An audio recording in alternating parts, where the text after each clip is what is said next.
Hi guys, get ready with me for office. तर हा माझा संडेचा व्लॉग आहे. गेट रेडीवाला पण आहे आणि मी पूर्ण दिवसभर काय केलं त्याचा पण आहे. तर सगळ्यात अगोदर ऑफिसला गेल्यावर माझं हे रुटीन असतं की थोडं रेडी व्हायचं, कारण की मी घरून जाताना रेडी होत नाही. मला ऑलरेडी उशीर झालेलाच असतो, कारण की मी सगळ्यात लेट जाणारी मुलगी आहे ऑफिसमध्ये आणि मी घराच्या एकदम जवळच राहते.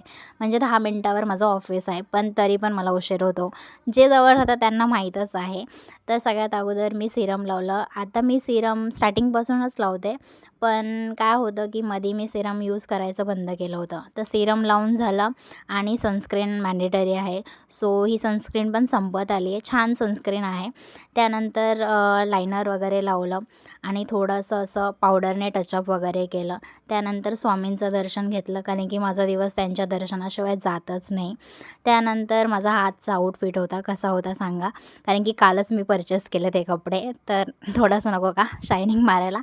तर त्यानंतर मी फॉलोअप्सला बसलेली, पण खरं सांगू एक क्लायंट डायरेक्टली बोलला की आम्हाला आवडलंच नाही, आम्हाला नाही यायचं आहे. तर माझा तिथंच मूड ऑफ झाला. तर मूड ऑफ झाला होता, तर भूक पण लागली होती, तर मी शिरा घेऊन आली आणि प्रसाद दादांसोबत खात बसली. ते आमचे दादा आहेत. सो शिरा खाऊन मग वापस क्लायंट आले, तर त्यांना अटेंड करायला लागले. 2-3 क्लायंट अटेंड झाल्यानंतर मी ॲक्च्युली भूक लागलेली, तर हे पराठे टाईप होते, फ्रेंडने आणले होते, तर ते खाल्ले. त्यानंतर पुन्हा क्लायंटसोबत सारखं साईट जायचं दाखवायला, परत खाली यायचं. तर टोटल मी 6 क्लायंट अटेंड केले आणि एक आरवी पण अटेंड केली, पण बुकिंग काही झाली नाही. तर त्याच टेन्शनमध्ये मोमोज